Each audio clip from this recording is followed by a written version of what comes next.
This is the upcoming 2021 Mac Mini, at least according to John Prosser. John's been on a streak with recent Apple leaks, from the Apple Watch Series 7 to the MacBook Air, and now he's back with one more, the Mac Mini. And same as with the Apple Watch and the MacBook Air leaks, on which we've made separate videos giving you guys my thoughts on them, we are doing one for this Mac Mini as well. And I actually don't think that John is 100% right with this one, and I'll explain why in this video.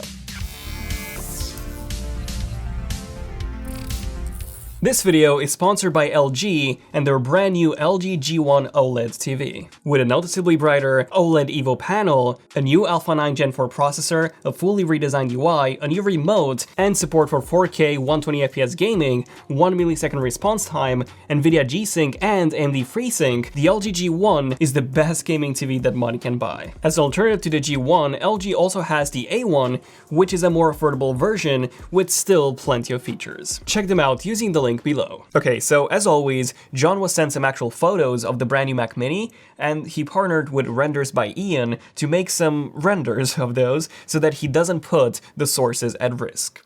Nice. Now, the first devices to feature the M1 chip were the MacBook Pro 13-inch, the MacBook Air, and the Mac Mini, and all of these devices reused the old designs. But it seems that now, in 2021, alongside the release of Apple's follow-up to the M1 processor, they will be redesigning each of these three machines. We have seen design leaks of the new MacBook Pro 14-inch and the new MacBook Air as well, and now we finally have some design leaks of the Mac Mini too. And here, we can see that the new Mac Mini is about half the height of the current model, at least when compared to the Pro Display XDR, and it also looks to be a tiny bit wider. To be honest, I don't think that it actually is wider. I think that this is just how it looks from the render, but I do see Apple making it smaller overall, as there was plenty of unused space inside the M1 Mac Mini, so I can pretty much bet on the new Mac Mini being more compact in some ways, in this case, the fact that it is thinner. The body of the new Mac Mini seems to be slightly more rounded than on the M1, and the top is apparently made out of plexiglass as opposed to aluminium. John did say that he cannot confirm this as of yet,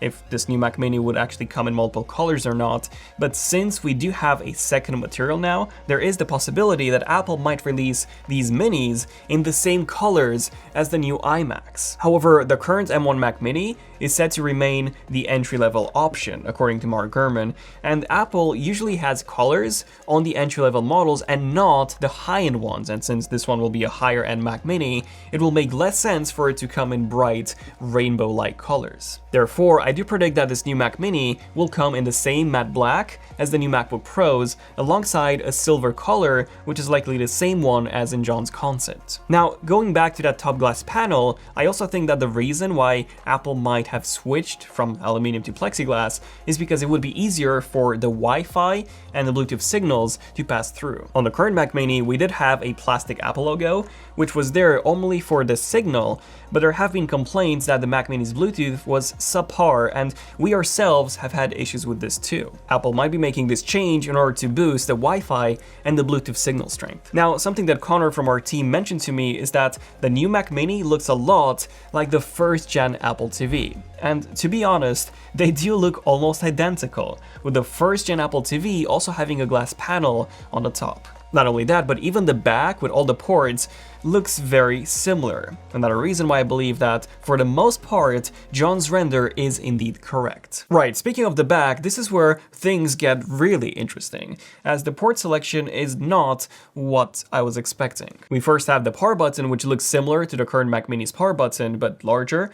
And then we have the power cable, which looks to be identical to the one we get on the brand new iMacs, minus the braided part of the cable, which seems to have a matte finish now, similar to what we have on the M1 Mac Mini, just in white. Now, the iMac did get its new cable, not just because of the new colors, but also because it integrates Ethernet into the power adapter as well, so there is more cabling inside of that. Now, there is a good chance that the Mac Mini will also feature an external power supply, but I do not see this having any ports, as the Mac Mini already has an Ethernet port. Now, to the right of this power adapter, we have 4 Thunderbolt ports.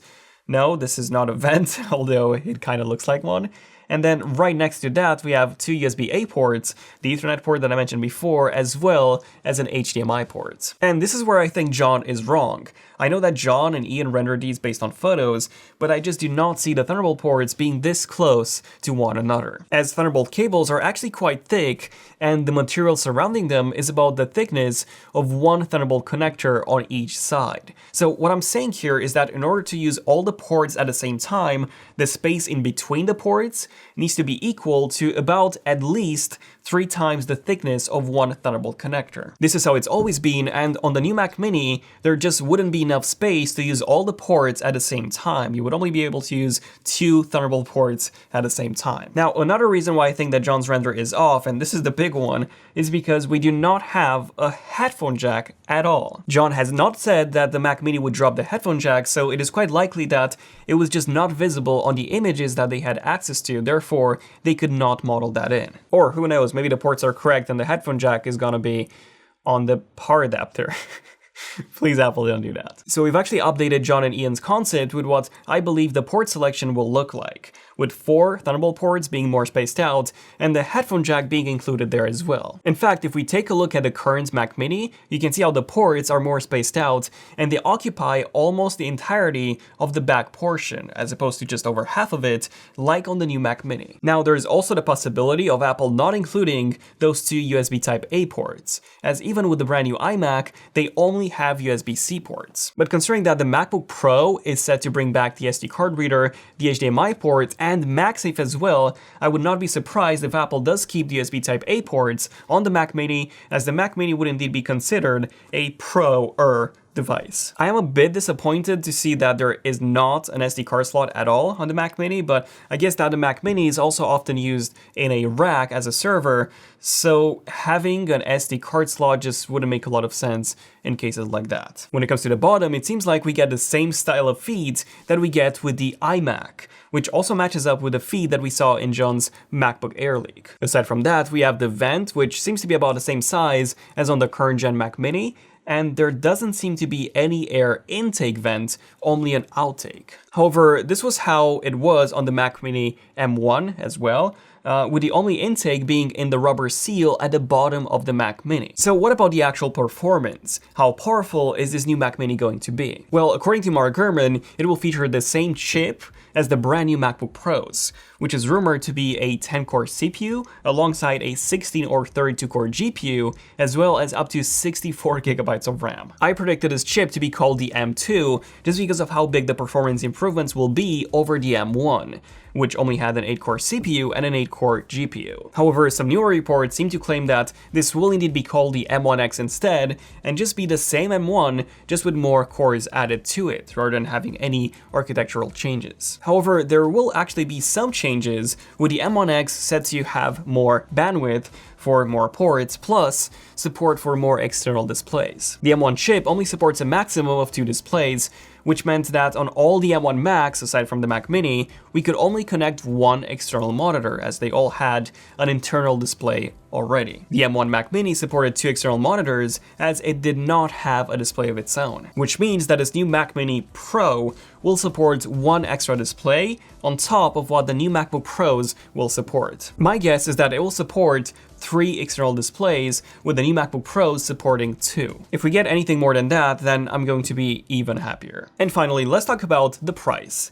This new Mac Mini is set to replace the Intel model, which is why I predict the price to start from $1,100, so basically the same as the Intel model.